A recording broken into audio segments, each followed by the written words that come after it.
Siemens में आज भी कमजोरी आपको दिखेगी।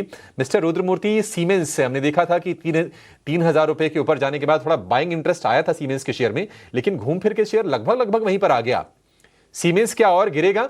और दूसरी चीज, क्या यहां से शॉर्ट करें या फिर अब ज्यादा गिर गया अवॉइड करें?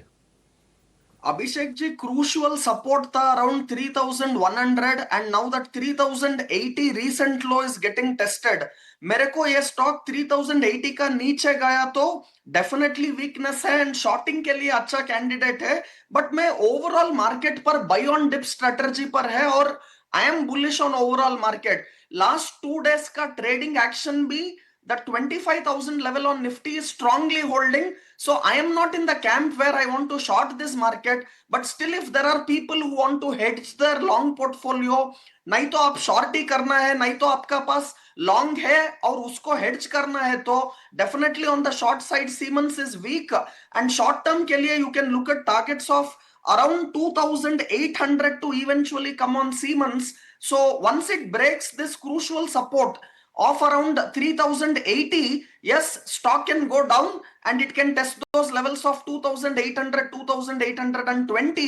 Definitely short call on Siemens is there and no buying in Siemens, but overall market I am definitely bullish. So that is one of the reason I may not look at stocks to sell, and there are a lot of opportunities in BFSI in general and specifically second tier banks. Mid cap में a lot of opportunities, especially if you look at hotels. Look at stocks like Lemon Tree Hotel, even ITC Hotels results were fabulous. Today Indian hotel results are expected. So for me, a lot of opportunity on the long side is there and market is definitely bullish and every dip is an buying opportunity. So I will be looking at more opportunity to buy.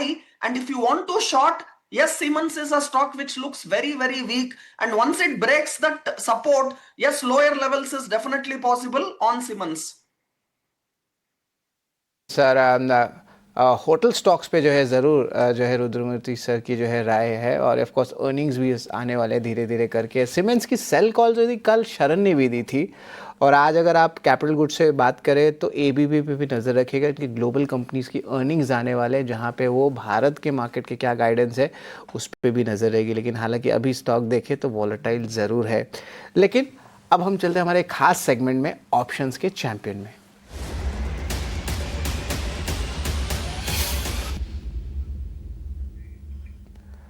Options के champion में हमारे साथ जुड़ रहे हैं Nilesh Jain Centrum broking से। Good morning Nilesh, बताएं आपके ऑप्शन के क्या कॉल रहेंगे? Very good morning to you.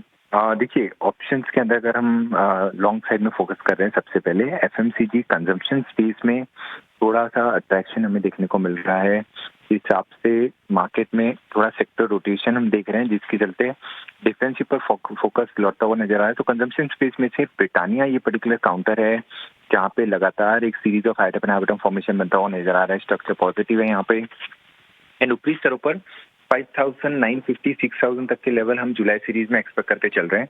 इसीलिए यहाँ पे जुलाई सीरीज का 5850 का ब्रिटानिया का कॉल ऑप्शन लेने की सलाह होगी, जो 105 के आसपास फिलहाल ट्रेड हो रहा है। एसएल होगा 70 रुपीज का, 151 पहला टारगेट, दूसरा टारगेट 200 का होगा। इसका लॉट साइज को ध्यान में रखते हुए जो रिस्क अप्रोक्सीमेट पर लॉट है वो 4,500 का है। रिवॉर्ड यहाँ पे 11,200 के बनते हुए नजर आ सकते हैं। तो ओवरऑल ब्रिटानिया में हमें थोड़ी तेजी देखने को मिल सकती है, इसीलिए यहाँ पे कॉल ऑप्शन लेने की सलाह होगी। जी बिल्कुल, नीलेश की राय पे देखें तो 5,850 का कॉल ऑप्शन है। अधिकतम मुनाफा 11,200 रुपए का, अधिकतम नुकसान लगभग 4,500, यानी कि रिस्क रिवॉर्ड रेशियो 2 टाइम से ज़्यादा है इस कॉल पे।